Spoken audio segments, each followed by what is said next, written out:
আসসালামু আলাইকুম রহমতুল্লাহি ওবরকাতুহু।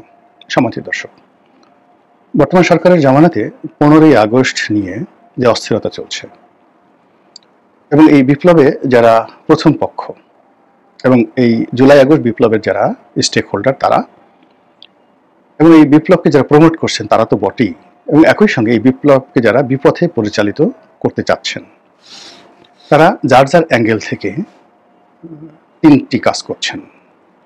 প্রথমত, বঙ্গবন্ধুর যে হত্যাকাণ্ড, এই হত্যাকাণ্ডটির কোনো জাতীয় গুরুত্ব নেই, এটা বোঝাতে চাচ্ছেন, বলতে চাচ্ছেন। তারা আরও বলতে চাচ্ছেন যে এই হত্যাকাণ্ডটি ছিল অনিবার্য। বঙ্গবন্ধু যে কর্মকাণ্ড করেছিলেন সেই কর্মকাণ্ডের কারণে যে পরিবেশ পরিস্থিতি হয়েছে, সেই পরিবেশ পরিস্থিতিতে ওনাকে হত্যা করাটা যারা করেছেন তাদের জন্য বীরত্বের বিষয় ছিল, গর্বের বিষয় ছিল, এবং জাতিকে কলঙ্কমুক্ত পাপমুক্ত করার একটা প্রচেষ্টা ছিল। কাজেই যারা হত্যা করেছেন তারা জাতীয় বীর, আর যাকে হত্যা করা হয়েছে তিনি জাতীয় বেঈমান। এরকম একটা ন্যারেটিভ তারা তৈরি করার চেষ্টা করছে এই সময়টিতে। 2 নম্বরে যেটা চেষ্টা করা বলা হচ্ছে সেটা হলো যে বঙ্গবন্ধুকে যেভাবে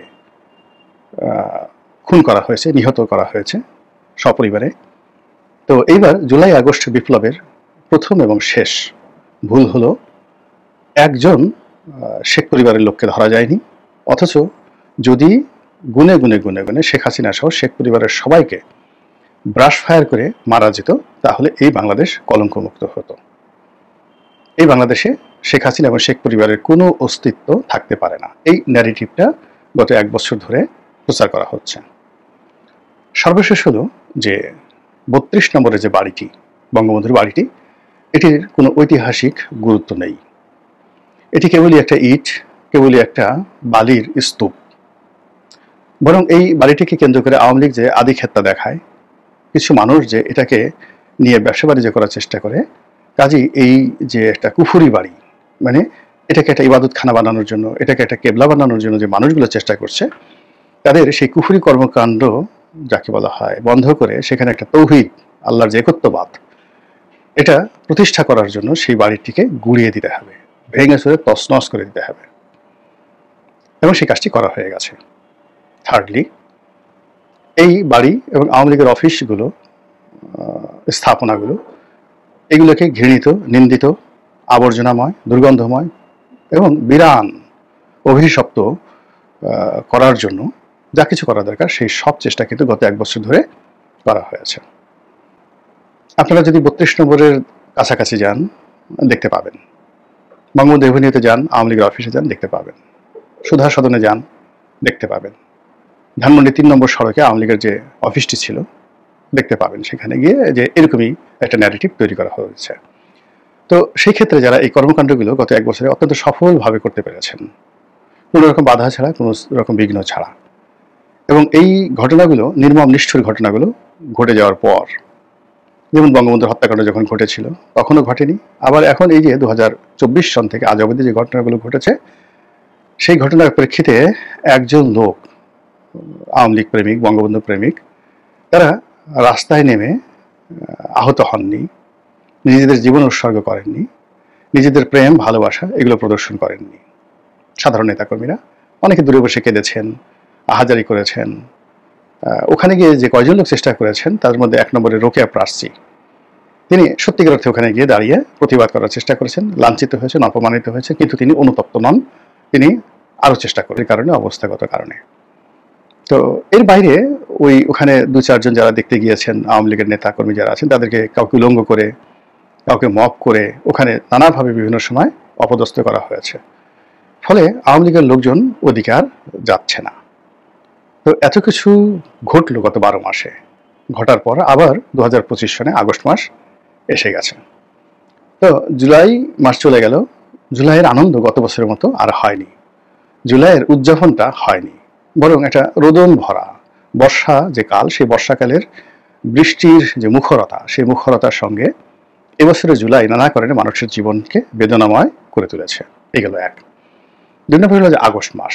সেই আগস্ট মাস ঘিরে আওয়ামী লীগের কোনো পরিকল্পনা এখন পর্যন্ত দেখা যাচ্ছে না, তবে সামাজিক মাধ্যমে নানা রকম যাকে বলে গুজব ছড়ানো হচ্ছে। 16ই আগস্ট আওয়ামী লীগ এটা করবে, 16ই আগস্ট বা 15ই আগস্ট আওয়ামী লীগ নাশকতা করবে, গেরিলা যুদ্ধ করবে, ইত্যাদি নানা রকম কথাবার্তা। এবং এজন্য ইতিমধ্যে একজন মেজরকে গ্রেপ্তার করা হয়েছে, তার স্ত্রীকে জেলে পাঠানো হয়েছে, নানা রকম কর্মকাণ্ড।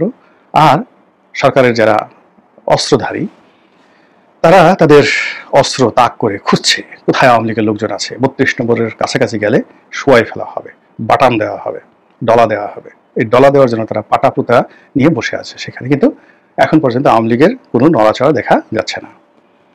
এই মুহূর্তে আওয়ামী বিরোধী যারা শক্তি রয়েছে তাদের যে মানুষ পিতা, আওয়ামী বিরোধী শক্তি সকলের মানুষ পিতা যারা আছেন, এবং এই মুহূর্তে যারা রাষ্ট্র ক্ষমতায় আসতে চান তাদেরও মানুষ পিতা তিনি ডক্টর পিনাকি ভট্টাচার্য, প্যারিস প্রবাসী ইউটিউবার, যাকে আমি এই মুহূর্তে বাংলাদেশের সবচেয়ে ক্ষমতাধর লোক মনে করি এবং ডিফ্যাক্টো প্রধানমন্ত্রী বা রাষ্ট্রপতি মনে করি। তো 15ই আগস্টকে কেন্দ্র করে যেন কোনো ঘটনা না ঘটে, কোনো মানুষ যেন 15ই আগস্টের অনুষ্ঠান করতে না পারে এবং ওই ভবনের ধারে কাছে যেতে না পারে, এই জন্য তিনি ইন অ্যাডভান্স বাটাম দেওয়ার জন্য, পেদানি দেওয়ার জন্য, পিটুনি দেওয়ার জন্য হুমকি দিয়েছেন। আর তার সেই হুমকিতে সরকার তটস্থ হয়ে গেছে। সরকারও বলেছে, সরকারের কর্তা ব্যক্তি যারা অনেকেই বলেছেন, বিশেষ করে প্রেস সচিব বলেছেন যে এই ধরনের কোনো অনুষ্ঠান করতে দেওয়া হবে না, এগুলো সর্বশক্তি দিয়ে মোকাবেলা করা হবে।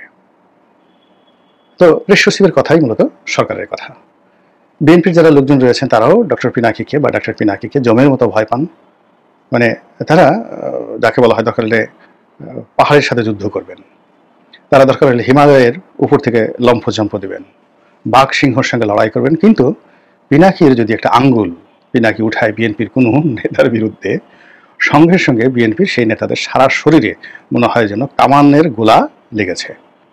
এখন বিএনপির কোনো নেতাকে উপলক্ষ করে সে কোনো কিছু বলার দরকার নেই, খালি একটি আঙ্গুল তার যে তর্জনী যেটা রয়েছে, তো সেই তর্জনীটি যদি একটু বাঁকা করে তিনি উঠান, যেভাবে আমরা বলি না আঙ্গুল ঢুকিয়ে দেব, বিভিন্ন জায়গাতে আঙ্গুল ঢুকিয়ে দেবো, ওই ঢুকানোর জন্য আঙ্গুল যেভাবে বাঁকা করে, ঠিক ওইরকম পিনাকি সাহেব যদি কোনো আঙ্গুল বাঁকা করেন, সঙ্গে সঙ্গে বিএনপির কলিজার মধ্যে ধুক ধুক শুরু হয়ে যায়, বিএনপির বিশেষ অঙ্গে রীতিমতো যন্ত্রণা শুরু হয়ে যায়।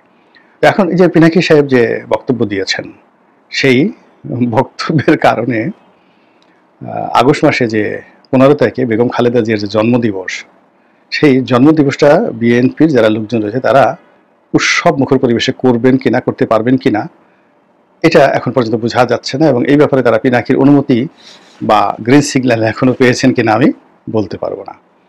তো যাই হোক, এনিওয়ে এখানে যেটা শোনা গিয়েছিল যে এই 15ই আগস্ট উপলক্ষে দেশের প্রবীণতম আইনজীবী, এই মুহূর্তে আওয়ামী লীগের ত্রাণকর্তা, আশ্রয় প্রশ্রয়ের একমাত্র অধিকর্তা, যিনি সাহস নিয়ে শক্তি নিয়ে আওয়ামী লীগ নেতাদের মামলা এগুলো লড়ছেন এবং মুক্তিযুদ্ধের পক্ষে বলিষ্ঠ ভূমিকা রাখছেন এবং তার জীবন যৌবন সমর্পণ করেছেন যে তিনি মরে যাবেন। তো তিনি এবং ডক্টর কামাল হোসেন তারা তাদের নেতৃত্বে 15ই আগস্ট তারিখে বঙ্গবন্ধুর বাড়ির সামনে একটি পথযাত্রা হবে, এরকম একটা খবর ইন্টারনেটে ছড়িয়ে পড়ল। যাই হোক, পরবর্তীতে জেডাই খান পান্না তিনি বললেন যে না, এই ধরনের কোনো প্ল্যান নেই, প্রোগ্রাম নেই, আমরা করছি না। তবে তিনি আহ্বান জানিয়েছেন এই শোকের যে অনুষ্ঠানটি যার যার জায়গায় থেকে যার যার মতো করে যার যা কিছু আছে তাই দিয়ে তিনি পালন করার আহ্বান জানিয়েছেন। কেউ যদি জামা কাপড় কালো শার্ট পরতে চায়, প্যান্ট পরতে চায় পরুক, সেটা না হলে অ্যাটলিস্ট একটা কালো ব্যাজ ধারণ করুক, দোয়া তসবি তাহলিল নামাজ কালাম এগুলোর ব্যাপারে তিনি আহ্বান জানিয়েছেন। তো এই হলো 15ই আগস্ট 32 নম্বর বঙ্গবন্ধু নিয়ে আজকের দিনকার খবর।